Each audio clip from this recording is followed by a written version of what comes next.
코스닥이 연일 연중 최고치를 경신하고 있습니다. 수급이나 자금 상황 등을 우리가 고려해 봤을 때에 대형주가 시장을 주도하기는 어려울 것 같고, 그러다가 보니까 관심이 자연적으로 중소형주로 모이면서 생기는 자연스러운 현상이 아닌가라는 생각이 듭니다. 앞으로 많은 테마들이 계속 부침을 할 걸로 그렇게 생각이 되고 있는데요. 그래서 오늘은 코스닥 시장에 대해서 알아보도록 하겠습니다. 유성만 리딩투자증권 수석연구원 나오셨습니다. 안녕하십니까? 안녕하십니까? 요즘 코스닥 시장 좋습니다. 예. 상당히 많이 상승을 하고, 그다음에 또 연일 연중 최고치 갱신하고 이런 상태인데, 우선 이렇게 코스닥 시장이 강세가 되는 이유가 뭐 있습니까? 예, 제가 그 한 달 전에도 여기 출연했을 때 제가 이제 비슷한 질문 받았는데, 저는 일단 비유는 여전히 유효합니다. 일단 코스닥이 코스피 대비 좋은 이유는 올해 상반기에 코스닥이 코스피 대비 상승률이 상대적으로 저조했습니다. 그 두 번째 이유는 최근에 이제 국민연금을 비롯해서 연기금들이 보다 더 공격적으로 코스닥 매수에 자금을 집행하고 있습니다.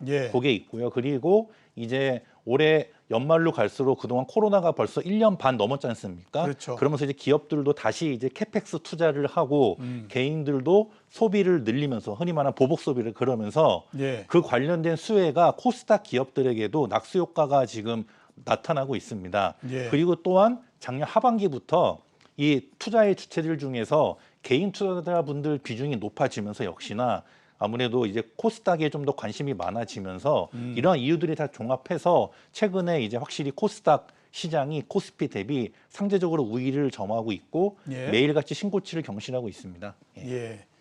상승률이 저조했고 기관의 매수가 있고 기업 투자와 보복 소비가 있기 때문에 낙수 효과가 발생을 하고, 그다음에 개인 투자자들이 계속해서 지금 중소형주에 관심을 갖고 있다, 이렇게 말씀을 해주셨고, 저희가 얘기하는 동안에 남북정상이 통신선 복원에 합의해서 오전 10시서부터 통화를 개시했다, 이렇게 얘기를 했습니다. 아마 그래서 오늘 남북 관련주들이 주가가 상당히 좀 괜찮은 그런 형태가 아닌가라는 생각이 듭니다. 자, 또 하나 그러면 여쭤봐야 될 것이, 그러면 앞으로 코스닥의 상승이 앞으로 계속 될 거라고 보십니까? 어떻게 판단하십니까? 저는 그래서 일단 올해 하반기 내내 코스닥 시장의 상승이 지속될 거라고 전 보고 있고요. 그래서 현재 지금 1050 넘어서 이제 60 그렇게 다가가고 있는데, 저는 올해 하반기 안에 코스닥 지수가 1100 이상을 넘을 거라고 저는 개인적으로 보고 있습니다. 그리고 뭐 뒤에도 말씀드리겠지만 최근에 테마가 테마를 넘어서 트렌드가 메타버스나 ESG 그리고 바이오의 반등 등 전반적으로 코스닥 시장이 유리한 환경이 조성되고 있기 때문에 저는 전반적인 코스닥 지수의 상승을 예측하고 있습니다. 그래서 저도 오랜 시간 동안 주식시장을 쭉 지켜봐온 입장에서 한번 보면, 이제 이렇게 그 주도권을 대형주들이 6개월 이상, 반년 이상 뺏기는 형태가 되면 이 주도권을 찾아온다는 건 굉장히 어렵다라는 생각이 듭니다. 왜냐하면 이게 뭐 시장이 상승하는 초기라면 이 종목 저 종목 옮겨 다닐 텐데, 이미 주가가 굉장히 높은 상태가 돼버렸기 때문에 그 상태에서 6개월 이상 주도권을 뺏기게 되면 그거를 찾아온다는 건 굉장히 어렵거든요.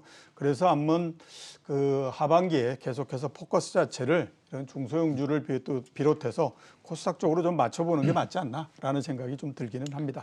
자, 코스닥 상승을 주도하고 있는 업종, 그다음에 뭐 테마 이렇게 보면 BBIG 얘기를 합니다. 그러니까 배터리 있고, 그다음에 바이오 있고, 인터넷 있고, 게임 있고 이런데, 요 단어가 BBIG라고 하는 것이 작년 7월 달 그 이전이군요. 4월, 5월 이때에 유행을 했었지 않습니까? 근데 이제 차이가 있다라고 하면 그 당시에는 굉장히 큰 종목들이 여기서 움직였고, 지금은 아마 작은 종목들로서 움직이고 이렇게 하는 것 같은데, 이 매기가 이쪽으로 몰리고 있는 이유가 뭐고, 주목해야 될 기업 어떤 게 있다라고 보십니까? 그래서 이제 최근에 이렇게 BBIG 종목들이 흐름이 좋은 이유가요. 지금 현재 이 주식시장에는 두 개의 큰 트렌드가 있습니다. 첫 번째는 메타버스고요.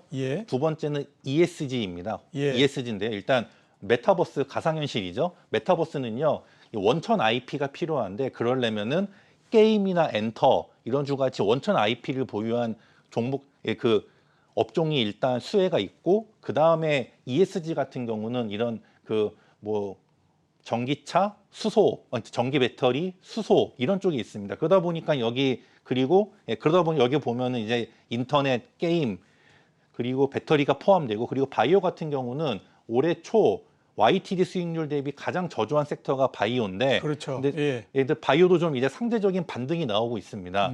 이렇게 해서 종합되다 보니까는 현재 지금 BBIG 이런 이 분야가 지금 흐름이 좋은 거고 이 추세는요 올해 연말까지 지속될 것으로 보입니다. 그래서 예. 메타버스, ESG 거기에 올해 가장 상대적으로 부진했던 바이오 섹터의 반등 이렇게 예. 정리할 수 있습니다. 예, 그렇게 세 개의 축에 의해서 움직인다 이렇게 예. 말씀해 주셨고 좀 전에 말씀하셨던 게 이제 메타버스입니다. 그래서 앞으로 제가 봤을 때 상당히 많은 얘기들이 여기서 되지 예. 않을까라는 생각이 듭니다. 페이스북도 앞으로 본인들의 회사가 몇 년 후의 모습은 메타버스와 예. 관련한 가장 그 핵심적인 회사가 될 거다라는 네. 얘기를 했거든요. 그만큼 지금 메타버스에 대해서 굉장히 관심도 많고 예. 앞으로의 성장성에 대한 다양한 소설, 다양한 얘기들을 만들어낼 수 있다 이런 생각이 들거든요. 앞으로 메타버스 전망하고 주목해야 될 기업 어떤 게 있다고 지금 보십니까? 예, 일단 메타버스는요 단순한 테마가 아니라 예. 10년에 한 번 오는 트렌드입니다. 2000년대 초에는 IT, 2010년에는 SNS 이런 게 있었다면요. 예. 인터넷, 그다음에 지금 2020년 초반인 지금은 메타버스입니다. 예. 말씀하셨다시피 그 페이스북의 주커버그 설립자도 향후 5년 안에 페이스북이 더 이상 SNS가 아닌 메타버스 플랫폼으로 변한다 이런 것처럼요. 예. 이제 메타버스는 현실과 가상을 하나로 이어주는 그렇죠. 시대의 큰 트렌드이기 때문에 여기 해야 되는데 최근에 메타버스 관련주가 일단 보시면요. 기존의 VFX 특수기술로 했던 덱스터, 예. 위지 컴퍼니 일단 이런 쪽이 기존에 뭐 VR, AR까지 덧붙여서 메타버스 관련된 수혜나 관련 기업으로 변모하고 있고요. 예. 그리고 바이브 컴퍼니라고 있는데요. 바이브 컴퍼니는 이게 원래 다음 쪽에 소프트웨어 쪽으로 창립됐는데 이제 이쪽은 이쪽 카카오 쪽으로 일단 관련된 게 있고요. 그리고 한컴 NDS는 자회사를 통해서 프런티스라는 메타버스 기업을 인수했습니다. 예. 또 그리고 다날이란 기업도 또 자회사를 통해서 가상자산 커뮤니티를 하고요. 그렇기 예. 때문에 이러한 것들이 이제 최근에 주가를 보시면요 아주 급격하게 상승을 했기 때문에 그래서 전반적으로 최근에는 이 메타버스 관련된 기술과 관련된 종목들이 많이 상승을 했었습니다. 예. 아마 제가 보기에는 앞으로 만약에 계속 시장이 간다면 관련 종목들이 점점 더 늘어나는 형태가 되지 않을까라는 생각이 듭니다.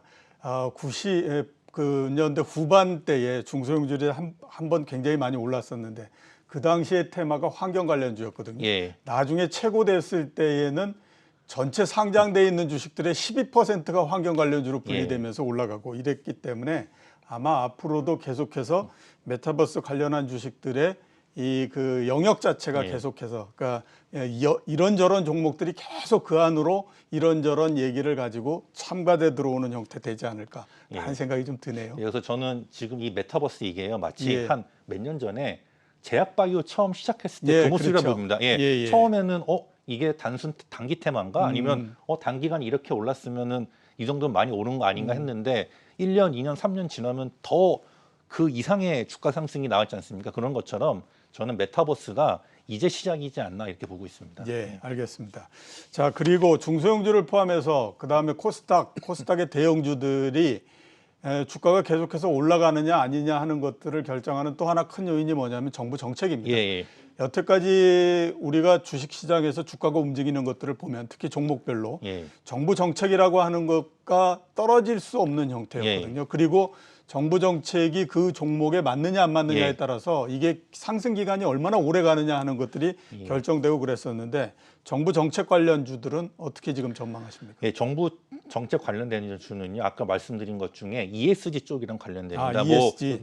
요즘 여러분들 뉴스 보면 아시겠지만 글로벌하게 다 기후 재난이 엄청나지 않습니까? 그렇죠. 뭐 우리는 폭염이고 이웃나라 중국은 지금 홍수가 나서 난리인데 지금 정부 차원에서도 이런 친환경 그리고 뭐 휴먼 뉴딜 이런 쪽에서 지속되기 때문에 ESG와 관련돼서 뭐 탄소 절감이나 뭐 전기 수소 차 배터리 이런 쪽은 앞으로 지속적으로 봐야 되지 않나 보고 있습니다. 그래서 저는 좀 ESG 쪽은 이 시대에 트렌드이기도 또 정부 정책에서도 예. 예, 가장 이렇게 핵심적으로 지원해주는 분야이기 때문에 정부 정책의 수혜가 가장 많이 이렇게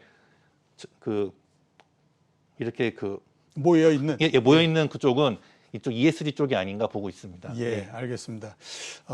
대부분 시장이 증권회사들의 분석보다는 앞서가는데 예. 제가 보기에는 ESG는 증권회사의 분석이 시장보다는 조금 예. 앞서간다 이런 생각이 듭니다. 예. 그 증권회사들은 ESG에 대해서 굉장히 관심이 많은 것 같은데 예, 맞습니다. 아직 시장은 여기에 대해서 본격적으로 관심을 기울여지지 않고 있는데 예. 시간이 지나면 아마 상당히 많은 얘기들이 여기서 나오지 않을까라는 생각이 들고요. 네. 수급에 대해서 한번 좀 여쭤보도록 하겠습니다. 앞에 제일 처음 말씀하실 때에 예. 연기금들이 코스닥에 대한 투자를 계속해서 활성화하고 있다라고 예. 말씀을 하셨거든요.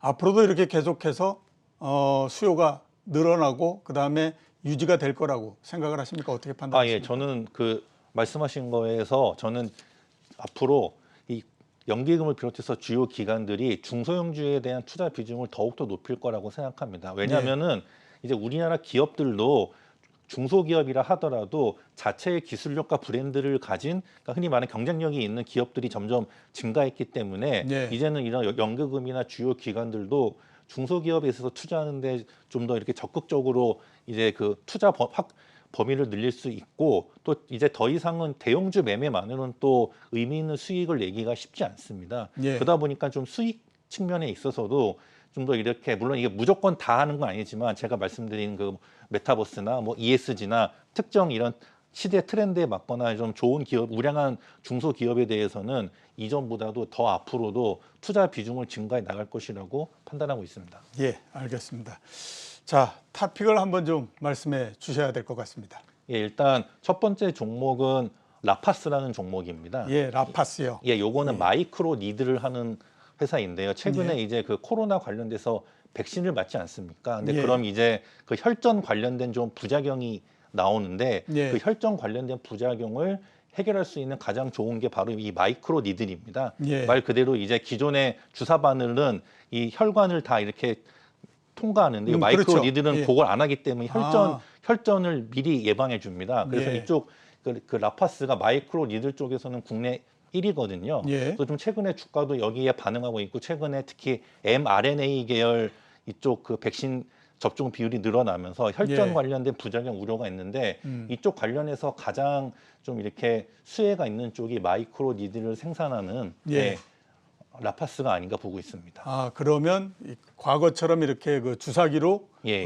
주사를 맞지 않아도 되는 예, 그런 맞습니다. 좀 더 이렇게 더 미세한 바늘로 해서 미세한 바늘로. 예. 알겠습니다. 자, 그리고 또 다른 종목은 두 번째는 YG 플러스입니다. 예, YG 플러스. 그러니까 이게 YG엔터 자회사인데요. 예. 최근에 YG엔터 아티스트들이 이제 하이브의 위버스라는 플랫폼에 입점하고 앞으로 더 증가할 텐데 그렇게 되면 이 YG엔터 소속 아티스트들의 MD 굿즈라 그러죠. 예. 뭐 이런 야광봉 이런 거 있지 않습니까? 그런 것들이 이제 판매가 늘어나게 되면 예. 그와 관련된 가장 큰 수혜가 자회사인 YG 플러스입니다. 예. 그리고 또 여기 YG 플러스 자회사인 YG 인베스트먼트가 오늘 상장된 맥스트 주식도 일부 보유하고 있기 때문에 예. 평가 차익도 기대되고요. 그래서 YG 플러스 보셨으면 좋겠습니다. 예, YG 플러스 예. 얘기해 주셨고요. 예, 또 다른 종목이 있습니다. 마지막은 이제 메타버스 관련주인데요. 예. 인트로메딕입니다. 인트로메딕. 예전에 싸이월드 아시죠? 예, 싸이월드 싸이월드가 이제 조만간 다시 오픈하는데 여기 싸이월드 관련해서 일단 대주주고요. 예. 이 싸이월드가 오리지널 메타버스입니다. 예. 제가 말씀드렸다시피 대부분의 지금 상장되어 있는 메타버스 관련된 수혜주가 메타버스 관련 기술주인데 예. 이거는 메타버스 플랫폼입니다. 그래서 예. 싸이월드가 다시 오픈되면 이 모바일 버전으로 메타버스 위주로 해서 각종 기업들이 입점해서 실제 수익도 발생하기 때문에 제가 보기에는 일단 국내에서 유일한 지금 메타버스 플랫폼이고 물론 제페톤이 있지만 그건 비상장이지 않습니까? 예, 그렇죠. 그렇기 때문에 진정한 오리지널 메타버스 플랫폼이기 때문에 한번 인트로메딕은 올해 내내 싸이월드 오픈 및 그의 확장 그리고 메타버스 플랫폼으로서의 이런 도약과 더불어서 한번 지켜보셨으면 좋겠습니다. 예, 인트로메딕, YG 플러스, 라파스 이렇게 예. 세 종목을 말씀해 주셨습니다. 마지막 질문을 잠깐 좀 드리도록 예. 하겠습니다. 3분기 코스닥 회사들의 실적은 어떨 거라고 지금 전망하십니까? 3분기는 좀 약간 양극화가 심할 겁니다. 역시나 이 코로나를 거치면서 좀 기업들의 이런 그 경쟁력도 좀 제고되고 예. 좀 그동안 좀 이렇게 코로나를 거치 한 1년 반, 2년 가까이 거치면서 진행됐기 때문에 좀 이러한 새롭게 변한 환경에 적응하는 기업들은 보다 더 실적이 좋지만 거기에 좀 적응하지 못한 기업들의 실적은 좀 상대적으로 저조하지 않을까 보고 있습니다. 예, 알겠습니다. 오늘 나와주셔서 감사합니다. 예, 고맙습니다. 지금까지 유성만 리딩투자증권 수석연구원이었습니다.